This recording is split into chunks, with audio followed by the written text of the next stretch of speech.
Hello, and thank you for tuning in to the Christadelphians Present, a informative, biblical, and very thought-provoking program that today we will be looking into Bible prophecy and the way it has played itself out in this day and age, entitled Earthquakes, Disasters, and the End of the World.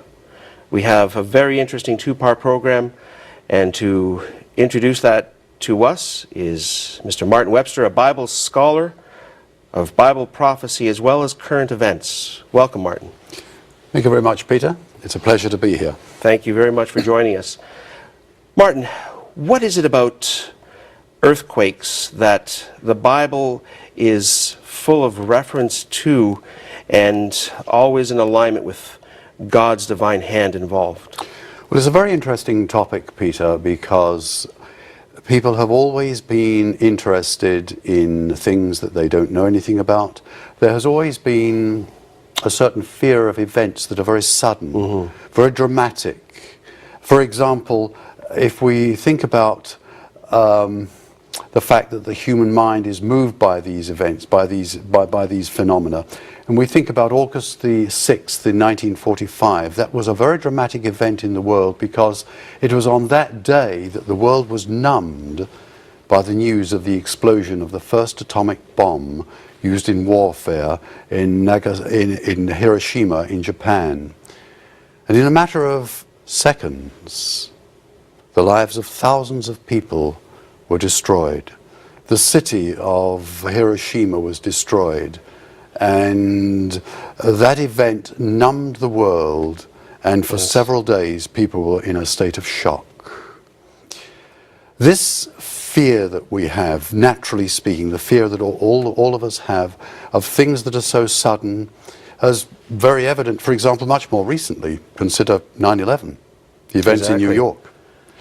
A shudder went through the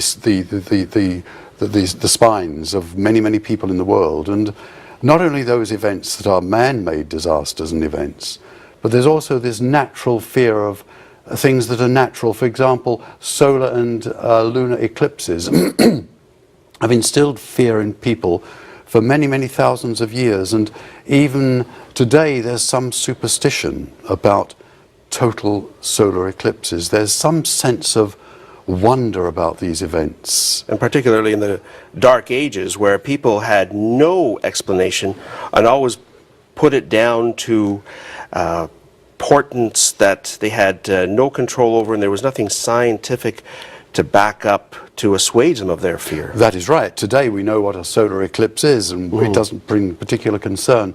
But in the days when people didn't know about things, in natural events were considered to be a herald of doom. For example, comets. Very natural things in the heavens, but people were not were very fearful of them. They were viewed to be events that were the portents of death and doom. When one appeared, it was taken to be an indication of the death of a king or some other great calamitous events. Very interesting. And it wasn't until Edmund Halley, in the early 18th century, determined that these comments were natural events that simply recurred and came again, that people began to understand what they were.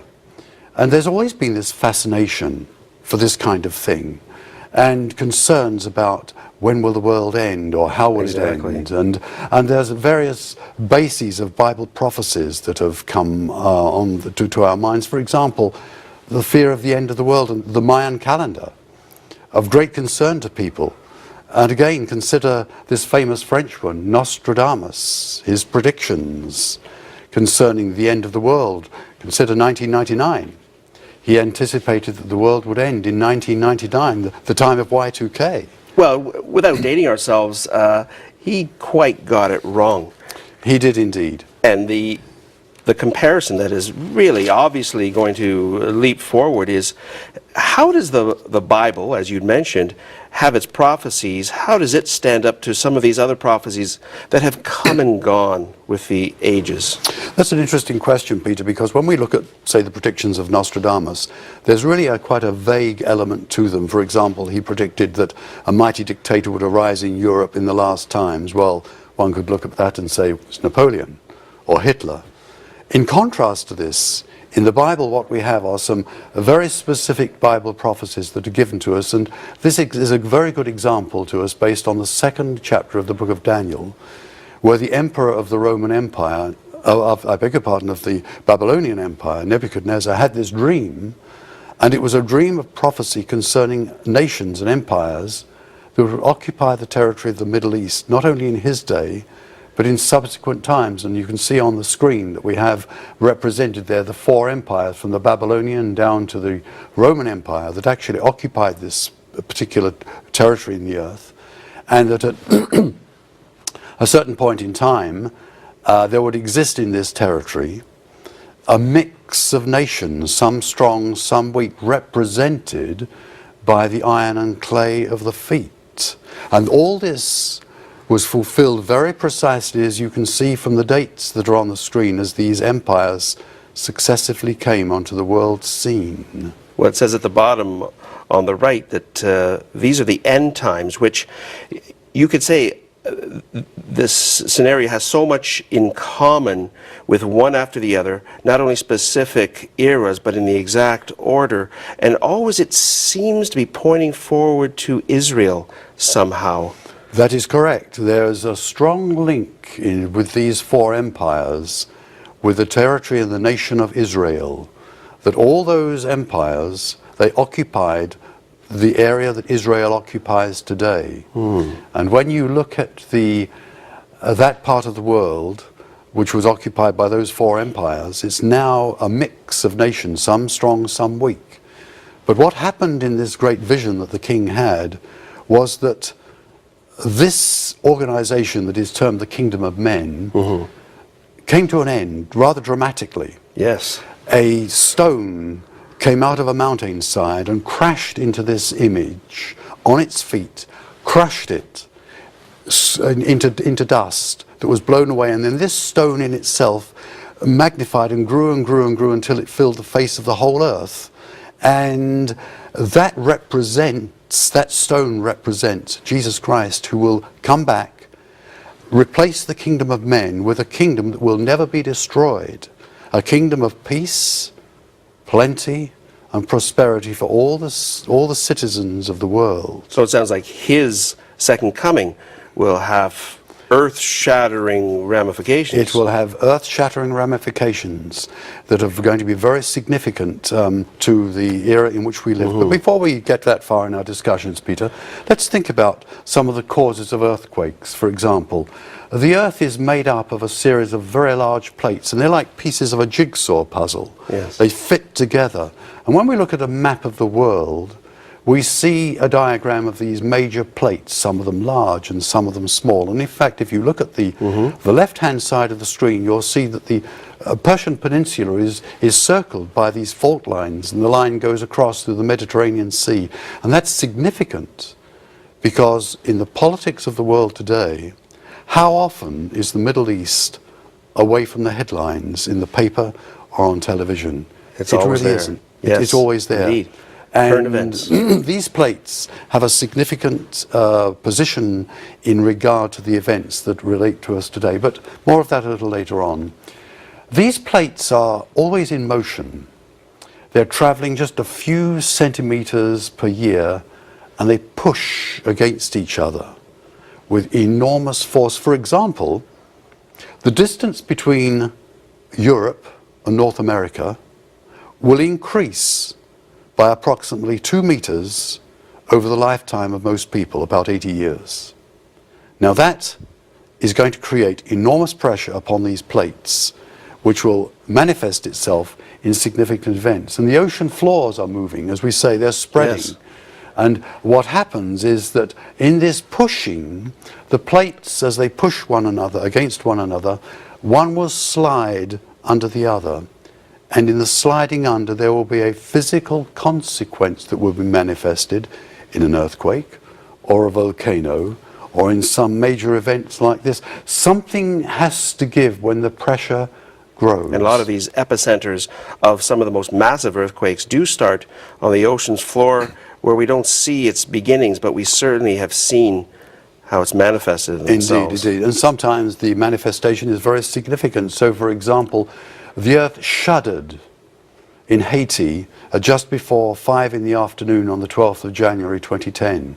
This magnitude 7 earthquake that took the lives of thousands of people and just devastated Port-au-Prince, the capital of Haiti, came so suddenly, without any warning. And it was one of those events that was difficult to predict, but the consequences are very far-reaching. Just as a side note, I noticed that you've only got pictured pretty well the western half of the island. There is another nation on the eastern side, known as the Dominican Republic, but it's almost as if earthquakes have been pinpointed so that, as there is just a political line, the earthquake did its damage on the western side of the island, destroying one nation while leaving the other side of the island virtually untouched. Yes. Strange. Yes, it is a strange thing, but earthquakes are not politically sensitive. As, for example, again, you think this occasion, February 2011, Christchurch, New Zealand. Yes. A mighty earthquake that had a devastating effect on that very famous cathedral that that we can see in the diagram there. Then just a few weeks later, we have on the coast of Japan, near the city of Sendai, that massive magnitude 9 earthquake that had a devastating effect upon that part of the world. And in fact, when we look at the cause of the tsunami that came upon Japan at that time, we see that the sea floor shifted. All of a sudden, one part was raised, and in this particular case off the coast of Sendai, it was raised about 2 meters. It caused a wave to start moving toward the coast of Japan, quite rapidly at first. Fairly shallow wave, but as the sea wave moved toward the shore, the water became shallower. The pace of the wave slowed down, but the force was not diminished. And as a result of that, when it came ashore, it had a devastating effect, as we can see in this video clip. You can see in this clip, the vehicles have been picked up but are being tossed about.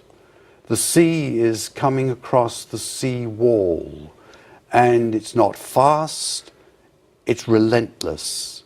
And the force of the water that is coming has a devastating effect, as we can see in this clip that was taken from a building and from an observer who obviously survived this tragic disaster. And we'll see that that green roofed building is actually picked up and moved. We'll see these vehicles that are in the car park are going to be picked up and moved by this wave of water that is coming in. And the amazing thing, Peter, is that nothing will stop this force of water until it has expended its energy several kilometers inland. And as you said, it is relentless. It is. Nothing will stop it, and as you can see now, the volume of water is increasing as it comes between these buildings. It's going to drive with great force, picking up those vehicles that were in the car park that we saw a moment ago, forcing them against that long building. We're going to see in just a minute that that building is actually picked up and just swept away by the waves.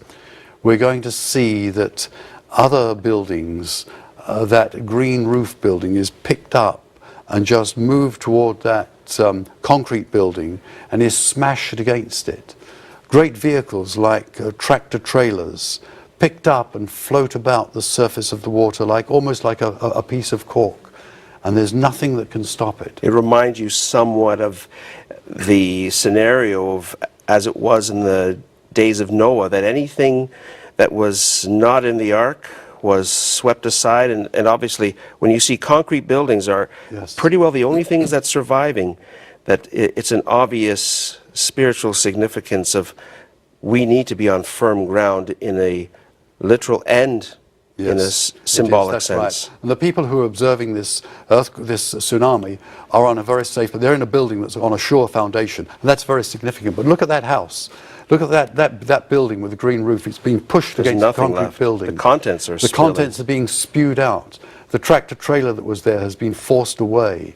And we can see how forceful that water is. And in fact, in the end, that green roof building is swept around that large concrete building. And we can see people at the top of that concrete building there watching and observing.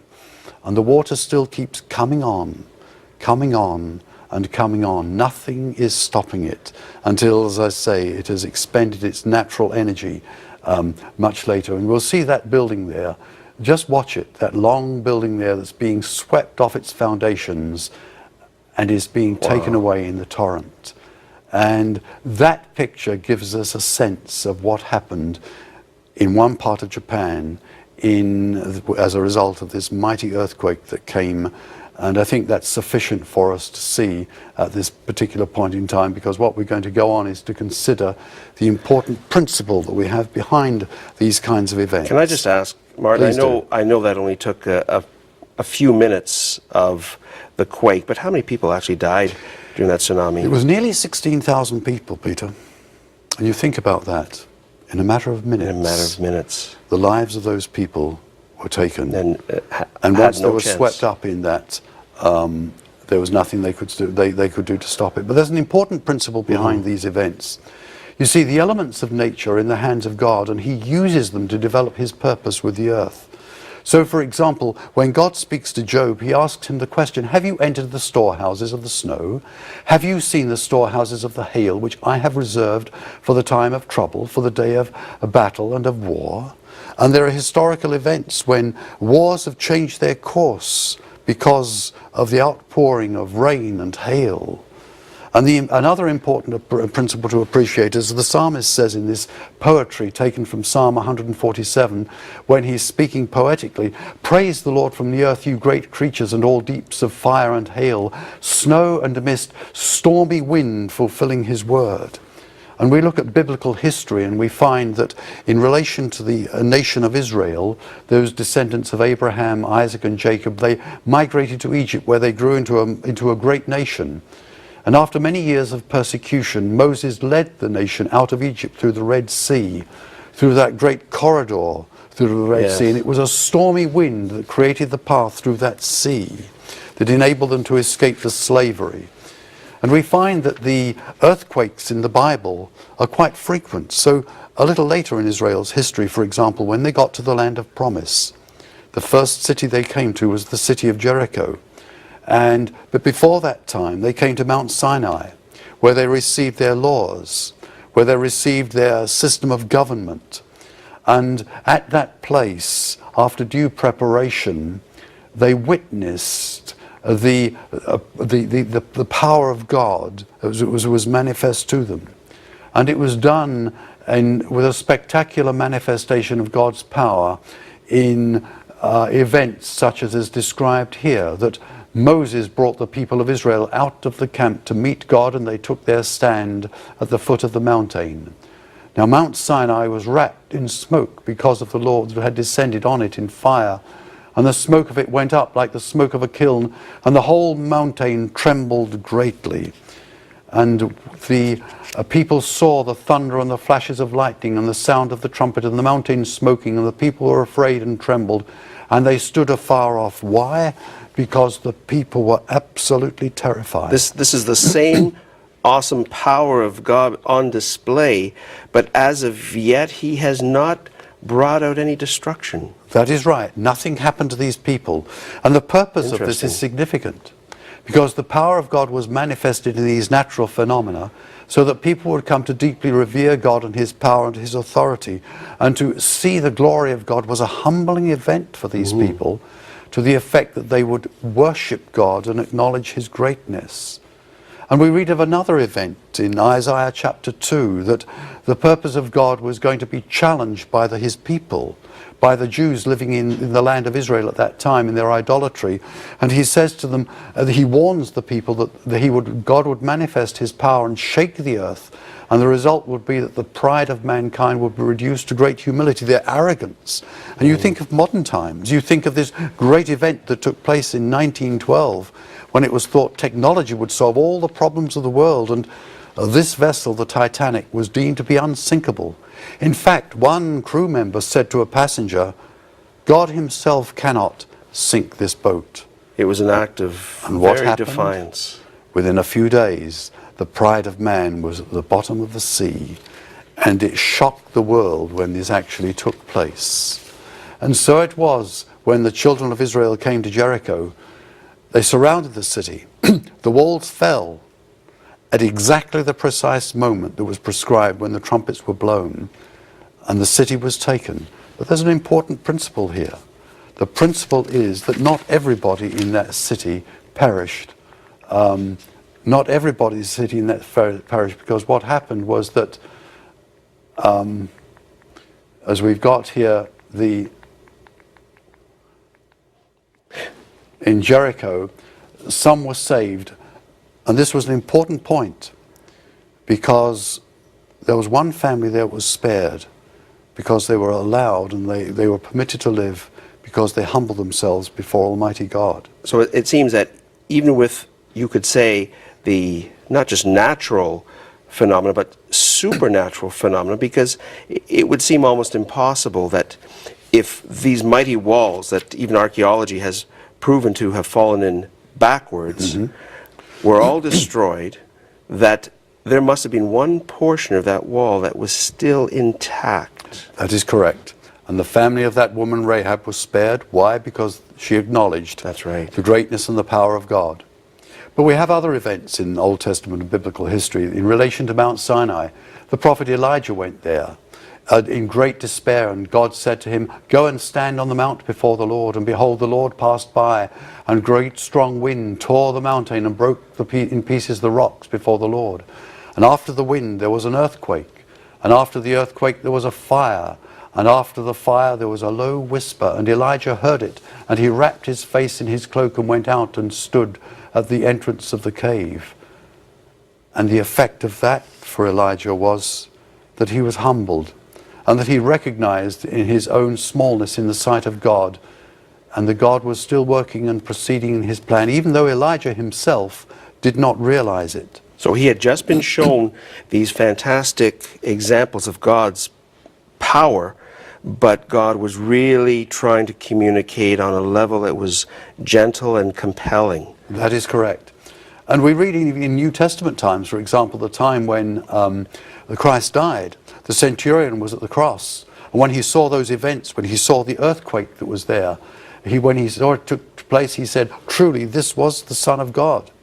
And again, we have the famous incident just 3 days later, at the time of the resurrection of Christ. We read that there was a great earthquake, for an angel of the Lord descended from heaven and came and rolled back the stone and sat on it. His appearance was like lightning, and his clothing white as snow. And for fear of him the guards trembled and became as dead men. And so Christ came out of that tomb, and that event is the foundation of Christianity. Now, if earthquakes were often used as destructive power, this one was one, as it were, of an unleashing of God's mercy and love by restoring his righteous Son back to life. It was a herald of good things to come for the righteous. Yes, it was indeed. It was an event where there was a controlled earthquake. Nobody died, somebody came to life. And in the coming to life is very significant in the context of the great Christian message. Fantastic. But there's another event in the New Testament. In the Acts of the Apostles, chapter 16, the gospel is being taken to other parts of the world.